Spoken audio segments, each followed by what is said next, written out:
Hello, मी घेऊन येत आहे कंप्लीट इंग्लिश स्पीकिंग सिरीज आणि आज आपण बघतो आहोत सेशन नंबर 32. तर आजच्या या सेशनमध्ये आपण प्रिपोजिशन्स ऑफ टाईम बघणार आहोत. एक्झाम्पल्ससहित मी एक्सप्लेन करणार आहे आणि त्याचं मराठी ट्रान्सलेशनसुद्धा घेतलेलं आहे. सो जे बेसिक प्रिपोजिशन्स आहेत ते आज आपण या व्हिडिओमध्ये बघणार आहोत आणि त्याचे एक्झाम्पल्ससुद्धा बघणार आहोत. सो व्हिडिओ शेवटपर्यंत नक्कीच बघत राहा. आय होप की तुम्हाला हे सगळे प्रिपोजिशन्स लर्न होतील. सो ॲटचा यूज सेंटेन्सेसमध्ये कसा करायचा आणि ॲटचा मराठी मिनिंग काय होतो. ॲटचा मराठी मिनिंग होतो ज्यावेळी किंवा ला. तर ह्या सगळ्या सेंटेन्सेसमध्ये ॲटला यूज कसं केलं आहे ते बघूया. सपोज मला जर असं म्हणायचं आहे मी सकाळी 6 वाजता उठतो, तर कसं बोलणार इंग्लिशमध्ये. I wake up at 6 AM. I wake up at 6 AM. Okay. तुम्हाला जेव्हा एक्झॅक्ट टाईम किंवा एक्झॅक्ट लोकेशन किंवा एक्झॅक्ट जी गोष्ट तुम्हाला एक्झॅक्टली सांगायची असते तेव्हा तुम्हाला ॲटचा यूज करायचा आहे. सो सेकंड आहे ट्रेन संध्याकाळी 5:30 वाजता येते. सो इंग्लिशमध्ये याला कसं बोलणार. The train arrives at 5:30 PM. Okay. Next example आपण रात्री जेवण करतो. कधी करतो तर रात्री करतो, म्हणजे एक्झॅक्ट इथे सांगितलेलं आहे की रात्री जेवण करतो तेव्हा ॲटचा यूज करायचा आहे. सो कसं बोलणार. We eat dinner at night. Okay. Next example ती दिवाळीच्या वेळी जन्मली. आता दिवाळी हे सुद्धा एक स्पेसिफिक सांगितलेलं आहे तेव्हा तुम्ही ॲटचा यूज करायचा आहे. सो इंग्लिशमध्ये हे कसं बोलणार. She was born at Diwali. Right. Next जे आहे प्रिपोजिशन ते आहे ऑन आणि ऑनचा मराठी मिनिंग होतो च्या दिवशी. ओके. सो एक्झाम्पल्समध्ये बघूया ऑनचा यूज कसा केला आहे. सो फर्स्ट ऑफ ऑल माझी सोमवारला बैठक आहे. हे कसं बोलणार. I have a meeting on Monday. I have a meeting on Monday.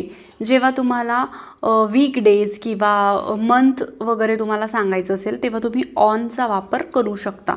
Next example आहे तिचा वाढदिवस 15 ऑगस्टला आहे. सो कसं बोलणार. Her birthday is on 15th August. Okay. Next example आपण रविवारी सहलीला जाऊ. सो कसं बोलणार. We will go to the picnic on Sunday. Okay. Now next example मला जर असं म्हणायचं आहे मी तिला नवीन वर्षाच्या दिवशी भेट दिली. ओके. सो कसं बोलणार. मी तिला नवीन वर्षाच्या दिवशी भेट दिली. सो इंग्लिशमध्ये कसं बोलणार. I visited her on new years day. Okay. Now next preposition आहे इन. ओके. आता इनचा मराठी मिनिंग होतो मध्ये किंवा नंतर. ओके. सो एक्झाम्पल्समध्ये बघूया इन कसं यूज केलं आहे ते. फर्स्ट एक्झाम्पल मी जुलैमध्ये जन्मलो. तर ह्याला इंग्लिशमध्ये कसं बोलणार. I was born in July. Okay. Next example तो 2020मध्ये आला. सो इंग्लिशमध्ये कसं बोलणार. इथे इनचा यूज करून he came in 2020. Right. Next example आपण सकाळी अभ्यास करतो. ओके. सो कसं बोलणार इंग्लिशमध्ये. We study in the morning. We study in the morning. Okay. आता नेक्स्ट एक्झाम्पल जर असं बोलायचं आहे शाळा 19व्या शतकात बांधली गेली. कसं बोलणार. The school was built in the 19th century. Right. आता नेक्स्ट जे प्रिपोजिशन आहे ते आहे सिन्स. सिन्सचा मराठी मिनिंग होतो पासून. ओके. सो बोलताना ह्याचा यूज कसा करायचा ते एक्झाम्पल्समधून बघूया. सो फर्स्ट एक्झाम्पल जर असं म्हणायचं आहे मी इथे 2010 पासून राहत आहे. सो कसं बोलणार. I have been living here since 2010. Okay. Next example ती सोमवारपासून आजारी आहे. पासून कसं वापरायचं. Since. She has been sick since Monday. Right. आता मला असं म्हणायचं आहे की आपण एकमेकांना लहानपणापासून ओळखतो.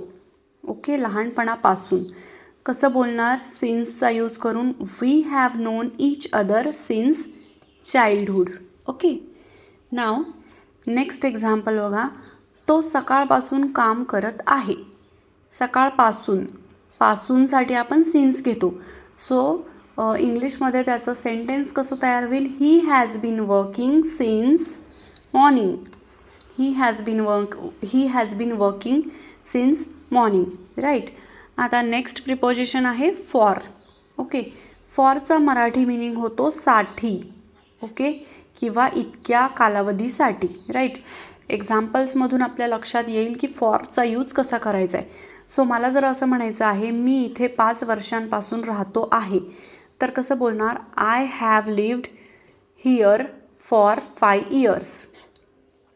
आय हॅव लिव्ड हिअर किंवा lived here for 5 years. Okay.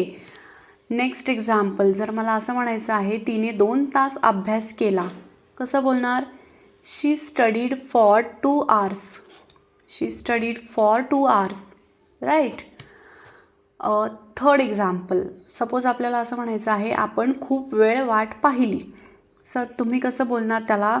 We waited for a long time. Okay. Now next example, तो 8 तास झोपलेला आहे किंवा 8 तास झोपला आहे, ह्याला इंग्लिशमध्ये कसं बोलणार? He has been sleeping for 8 hours. Okay, he has been sleeping for 8 hours.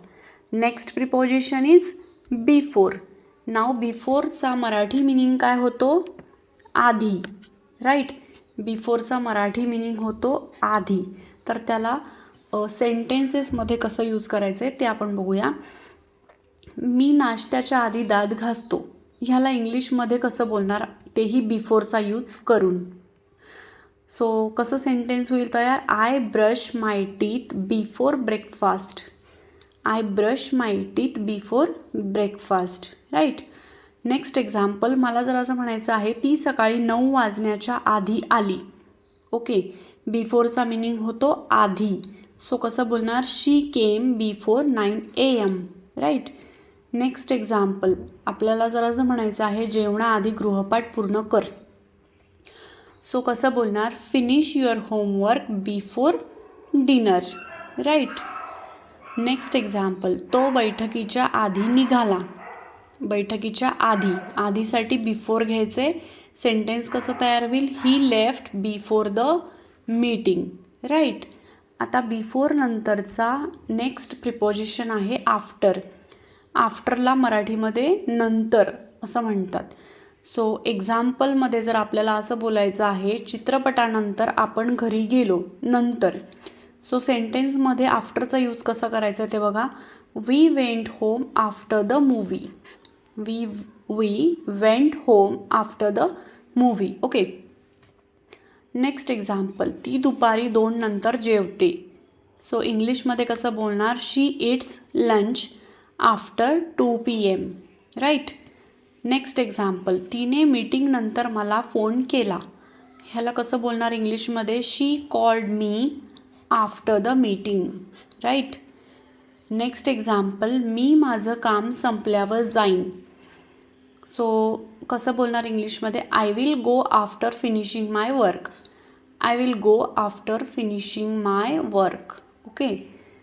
आता बोलताना तुम्ही आफ्टर असं नाही बोलायचं, आफ्टर म्हणजे आर जो आहे तो तुमचा सायलेंट असायला हवा. आता आफ्टरच्या नंतर आहे next preposition bye.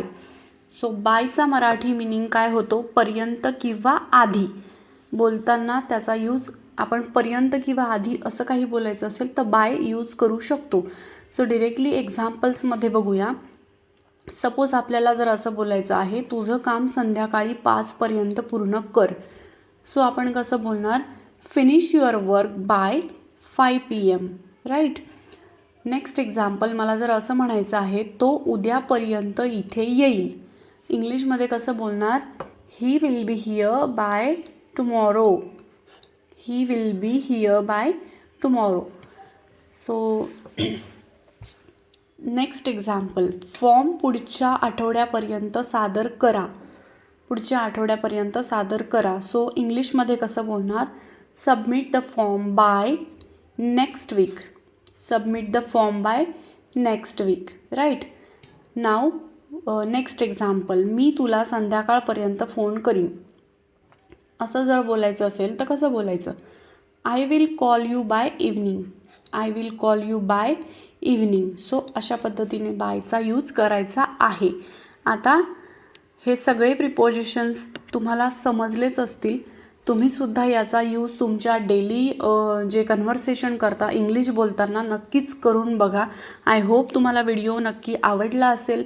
So video आवडल्यास नक्की लाईक करा, शेअर करा आणि सबस्क्राईब करा. We will see our next session soon and thanks for watching.